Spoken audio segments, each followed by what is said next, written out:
उत्तराखंड एक शांत पहाड़ी राज्य जो चारधाम यात्रा, बर्फबारी और पलायन की वजह से अक्सर खबरों में होता है।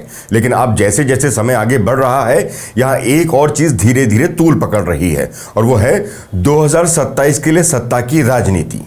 एक तरफ है भाजपा जो राज्य की सत्ता में बैठी है और अपने विकास मॉडल और हिंदुत्व के एजेंडे पर लगातार पकड़ मजबूत करने में जुटी है, और दूसरी तरफ है कांग्रेस जो हर चुनाव में रिवाइवल मोड में दिखती है, लेकिन आखिरी वक्त पर या तो प्रदर्शन नहीं कर पाती या फिर आपसी फूट का शिकार हो जाती है।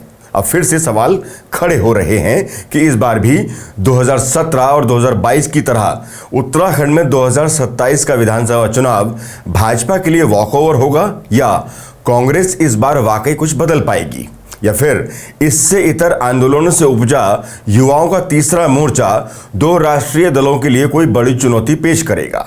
आज हम इन्हीं सवालों का जवाब तलाशेंगे आंकड़ों और पॉलिटिकल मूवमेंट्स के आधार पर। इसलिए वीडियो को अंत तक जरूर देखिए और आप क्या सोचते हैं इस पर कमेंट करना बिल्कुल मत भूलिएगा। दोस्तों, उत्तराखंड की राजनीति में सबसे दिलचस्प बात यह रही कि ये राज्य किसी एक पार्टी का गढ़ नहीं रहा। यहाँ की जनता प्रदेश की सत्ता हर 5 साल में बदलती रही है। 2000 से लेकर 2017 तक देखें तो यह ट्रेंड काफी साफ रहा। 2002 कांग्रेस, 2007 बीजेपी, 2012 कांग्रेस, 2017 बीजेपी। मगर 2022 में यह ट्रेंड बदला और भाजपा दूसरी बार लगातार सत्ता में आई। हालांकि 2022 में यह पहली बार था जब कोई सरकार दोबारा सत्ता पाने में कामयाब हुई, यानी 2022 में बीजेपी ने इस ट्रेंड को तोड़ा। लेकिन क्या इसका यह मतलब है कि जनता पूरी तरह से बीजेपी के साथ है, या विपक्ष इतना बिखरा हुआ है कि विकल्प बचा ही नहीं है? भाजपा ने 2022 में क्यों जीत हासिल की, इसका जवाब सिर्फ मोदी लहर नहीं बल्कि कई ऐसे बड़े कारण रहे जिसने 2022 की सत्ता को फिर से हासिल करने में बड़ी भूमिका निभाई। पहला, 2017 में जिस चेहरे त्रिवेंद्र सिंह रावत को मुख्यमंत्री की कुर्सी सौंपी, उसकी ईमानदार और कड़क छवि, जिसकी वजह से भ्रष्टाचार पर लगाम लगी। कई मंत्री ऐसे रहे जो चाहकर भी अपने मन का खेल कर नहीं सके, जो नीतिगत तरीके से बाहर था। उसके बाद लास्ट मिनट में सीएम चेंज, पहले पुष्कर सिंह धामी को युवा चेहरा बनाकर प्रोजेक्ट कर दिया और उसके अगले ही चुनाव में हार के बावजूद उन्हें दोबारा सीएम बना दिया। इससे मैसेज गया कि पार्टी डेडिकेटेड है और रिस्पॉन्सिव है।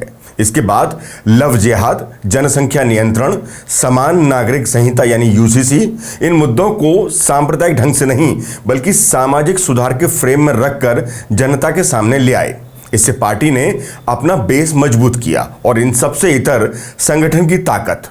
पार्टी के पास बूथ स्तर तक मजबूत कार्यकर्ता का नेटवर्क है, चाहे लोकसभा हो या निकाय चुनाव।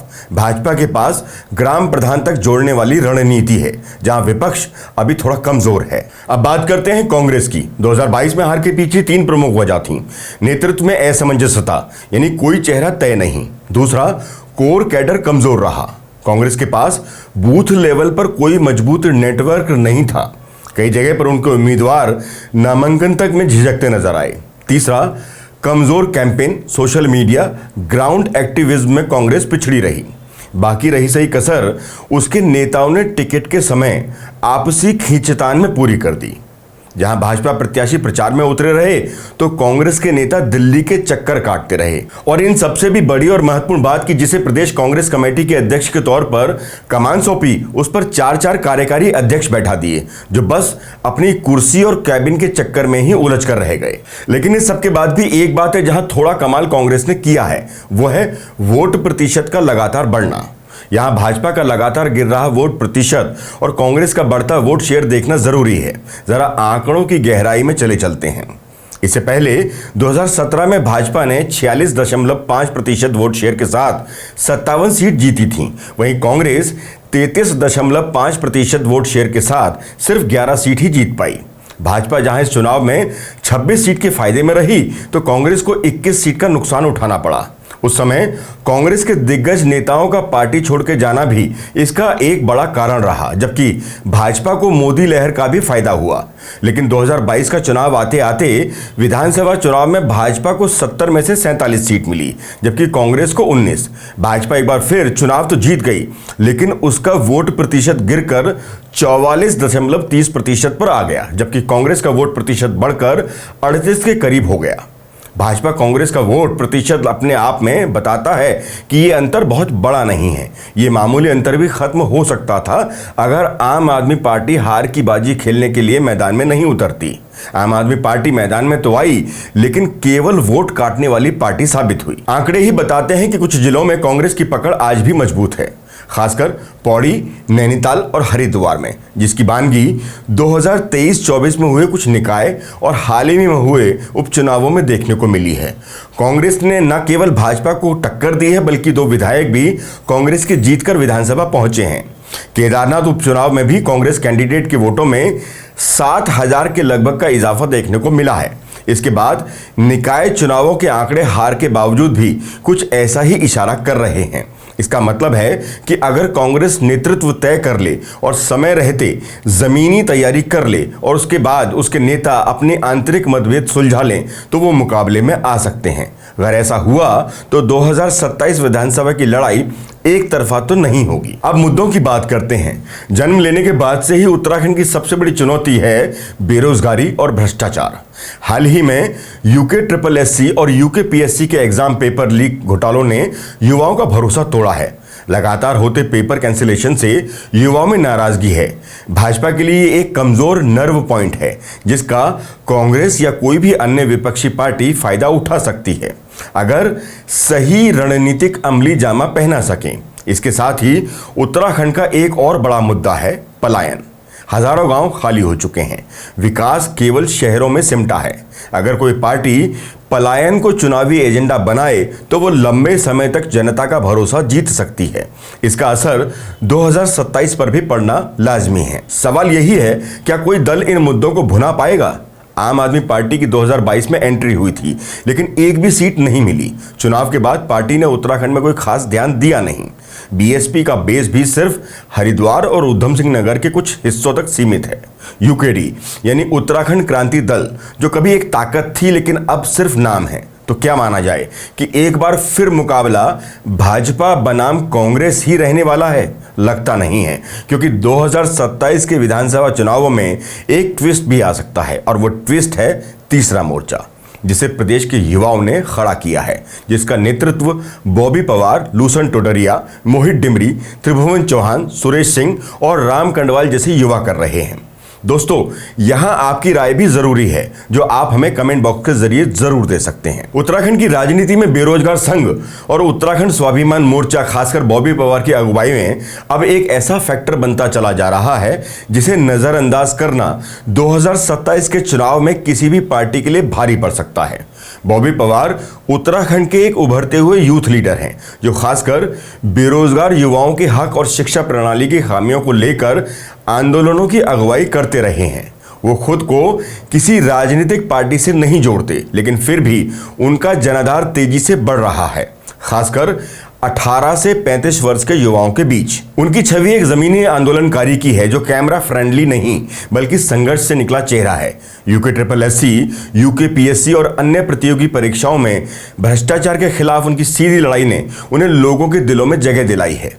उत्तराखंड में युवा मुद्दों को अक्सर नजरअंदाज किया गया है। वर्तमान सरकार के खिलाफ भी युवाओं में गुस्से की वजह यही है। पहले लगातार पेपर लीक और घोटालों का सामने आना, इसके अलावा नौकरियों की कमी और परीक्षा में देरी, रोजगार देने के बजाय सिर्फ सेल्फ एम्प्लॉयमेंट का प्रचार ज्यादा होना, इसके अलावा शिक्षा प्रणाली की गिरती हालत, इन सब मुद्दों का असर युवा पीढ़ी में देखा जा रहा है। जबकि बॉबी पवार ने इन सभी मुद्दों पर फ्रंट लाइन से लड़ाई लड़ी है, जिसकी वजह से उन्हें सिस्टम विरोधी लेकिन जन समर्थक नेता के रूप में देखा जा रहा है। USM यानी उत्तराखंड स्वाभिमान मोर्चा बॉबी पवार और उनके सहयोगियों द्वारा बनाया गया एक राजनीतिक मंच है, जो 3 स्तरों पर काम कर रहा है: नौकरी और परीक्षा, पारदर्शिता, स्थानीय युवाओं को नौकरी में 100% आरक्षण, भ्रष्टाचार के खिलाफ सख्त कानूनी कार्रवाई। इस मोर्चे की USP ये है कि ये किसी धर्म या जाति के नाम पर राजनीति नहीं कर रहा, बल्कि युवा हित, शिक्षा और रोजगार को ही सीधा मुद्दा बनाता है। भाजपा की सबसे बड़ी चुनौती यही है कि उसके शासनकाल में ही बेरोजगारी आंदोलन सबसे मुखर हुआ। UCC और हिंदुत्व जैसे मुद्दे बॉबी पवार के मुद्दों पर भारी पड़ नहीं पा रहे, क्योंकि बेरोजगारी सबको मारती है, हिंदू मुस्लिम दोनों को। यदि युवाओं का एक ठोस हिस्सा उत्तराखंड स्वाभिमान मोर्चा की तरफ जाता है तो बीजेपी की सीटें कम हो सकती हैं, खासकर पौड़ी, टिहरी, चंपावत, उत्तरकाशी जैसे क्षेत्रों में। इसके अतिरिक्त कांग्रेस की चिंता यह होगी कि उत्तराखंड स्वाभिमान मोर्चा कांग्रेस के उस युवा वर्ग को काट सकता है जो परंपरागत भाजपा विरोधी रहा है, लेकिन अब नया विकल्प चाहता है। कांग्रेस को डर है कि बॉबी पवार का उत्तराखंड स्वाभिमान मोर्चा उसका वोट शेयर खा सकता है, जिससे मुकाबला त्रिकोणीय हो सकता है।